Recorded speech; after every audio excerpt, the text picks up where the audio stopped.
છોતડિયા પ્રાથમિક શાળામાં શિક્ષકોની બબાલ બાદ વાલીઓનો વિરોધ, 4 શિક્ષકોની બદલીનો નિર્ણય। ધારી તાલુકાના છોતડિયા ગામની પ્રાથમિક શાળામાં 2 દિવસ અગાઉ શિક્ષક અને શિક્ષિકા વચ્ચે થયેલ બોલાચાલી અને માથાકૂટના બનાવના પગલે વાલીઓમાં ભારે રોષ ફેલાયો। ઘટનાના વિરોધમાં વાલીઓએ શાળાને તાળાબંધી કરવાની જાહેરાત કરી, જે કારણે આજે એક પણ વિદ્યાર્થી શિક્ષણ કાર્ય માટે શાળાએ હાજર રહ્યો નહોતો। ઘટનાની ગંભીરતા ધ્યાનમાં લઈ અમરેલી શિક્ષણ વિભાગના અધિકારીઓ તાત્કાલિક છોતડિયા પ્રાથમિક શાળાએ પહોંચ્યા। શિક્ષણ વિભાગના ટીપીઓ ભગીરથસિંહ ગોહિલ તેમજ જિલ્લા પંચાયતના સભ્ય સહિતના આગેવાનોએ મધ્યસ્થી કરી વાલીઓ સાથે ચર્ચા કરી। ચર્ચા બાદ વાલીઓએ શાળાને તાળાબંધી કરવાનો નિર્ણય હાલ પૂરતો મોકૂફ રાખ્યો। સાથે જ શિક્ષક અને શિક્ષિકા વચ્ચે થયેલ માથાકૂટના સમગ્ર મામલે જિલ્લા કક્ષાની તપાસ કમિટીની રચના કરવામાં આવી। શિક્ષણ વિભાગ દ્વારા શાળાના 4 શિક્ષકોની બદલી કરવાનો નિર્ણય લેવાયો છે, જેમાં આચાર્ય સુરેશ આચાર્ય, રેખાબેન મહેતા, ભાનુશંકર સાંકળિયા અને જયંતિભાઈ મહેતાની બદલી કરવામાં આવશે। વાલીઓને 4 શિક્ષકોની બદલીની ખાતરી આપવામાં આવ્યા બાદ આવતીકાલથી શાળાનું શિક્ષણ કાર્ય રાબેતા મુજબ શરૂ થશે તેવી માહિતી પણ આપવામાં આવી છે। રિપોર્ટર બિપિન રાઠોડ, ચલાલા, અમરેલી। લોકો ભેગા થયા છે શિક્ષકોની બદલી કરાવે ત્યાર લગી અમારે કોઈ પણ બાળક શાળાએ આવશે નહીં। 3 શિક્ષકોની બદલી જેના વિવાદ ચાલી રહેલા 4 જેટલા શિક્ષકો, આ વિવાદી શિક્ષકોની તમારે બદલી કરો। જો બદલી ન થાય તો અમારા બાળકો શાળાએ આવશે નહીં। તે તાળાબંધીનો ને એવો કંઈક કાર્યક્રમ આ ગામની અંદર હતો, તો એવું પણ છે કંઈ? હા, તાળા મારી દેવાના છે। એટલે આ છે, આને કાંઈ ભણાવતા જ નથી ને અહીંયા કાંઈ આવડતું નથી। બરોબર। ઈ સિવાયનું કાંઈ જે વિવાદ થયેલો છે અહીંયા જવાબદારી કોઈ સારા માણસ સંભાળી લે એવી વ્યવસ્થા કરવાની। એક એવો પણ બનાવ બનેલો છે કાલની ને પ્રમ દિવસે, એક શિક્ષિકાએ એક શિક્ષક ઉપર આક્ષેપો કરેલા છે, ગંભીર આક્ષેપો કરેલા છે। એ વિશે ત્યારે હું સુરતથી બસમાં હતો, બરોબર, અહીંયા આવ્યો પછી ખબર પડી સાહેબ। અને પહેલી વાત આ બધું સાહેબો જ અંદર બાધા કરશે તો છોકરાને કઈ ભણાય છે? એટલે ભણાવતા નથી, ધારી તો જ ન આવડતું હોય ને ત્યાં જાય સાહેબ। મસ્ત મોટા પગાર લઈને 2 દિવસ પહેલાં જે ગામજનોએ શિક્ષકો ઉપર ફરિયાદ કરી હતી ગેરવર્તણૂક ને એ જે વિડીયો વાયરલ થયા હતા અને અહીંયાથી અમને માહિતી મળી એટલે અમે સૌ પ્રથમ શનિવારે તપાસ કમિટીની રચના કરી પ્રાથમિક તપાસ કરી લીધી હતી। એનો રિપોર્ટ અમે માનનીય ડીપીઓ સાહેબને મોકલી આપેલો હતો। એને આધારે માનનીય ડીપીઓ સાહેબે એક તપાસ કમિટીની જિલ્લા કક્ષાની રચના કરી દીધી છે। એ કમિટી અહીંયા આવી અને તપાસ કરશે અને જે તપાસમાં દોષી થશે તે નિયામક સાહેબને મોકલવામાં આવશે અને નિયામક સાહેબ દોષિત હશે તો એમને સજા કરશે।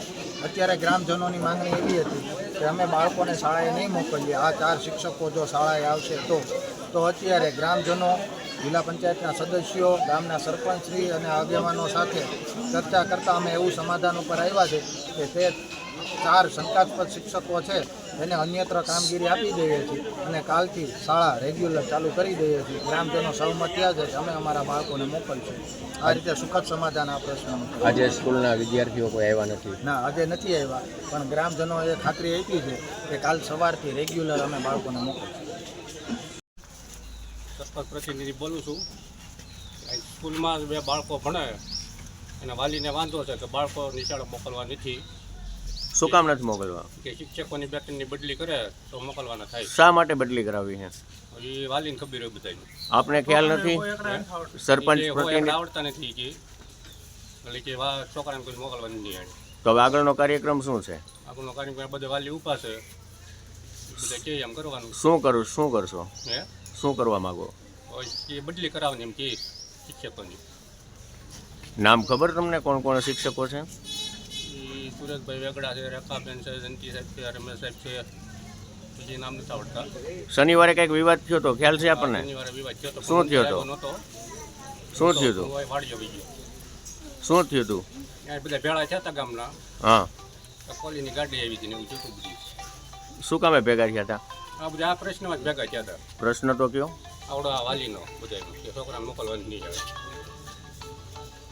અમે જે 2 શિક્ષકો, આચાર્ય અને એક મહિલા શિક્ષક રેખાબેન મહેતા, બંનેના આક્ષેપો હતા કે ભાઈ 2 શિક્ષકો જે એક છે ભાવેશભાઈ મહેતા અને એક છે જયંતિભાઈ મહેતા, બંને શિક્ષકોને ઉપર એણે આક્ષેપો લગાવ્યા અને એ આક્ષેપોમાં વિડીયો વાયરલ થયા। બધા ગામ લોકો બધા ભેળા થયા, વિડીયો વાયરલ થયા અને ગામ લોકોની એવી માંગણી હતી કે ભાઈ અમારે ચારે ચાર શિક્ષકોને અત્યારે અમારા ગામમાં ન હોય તો જ અમે સ્કૂલ ચાલુ કરવા દઈએ અને તો જ અમે વિદ્યાર્થીઓને ભણવા મોકલીએ.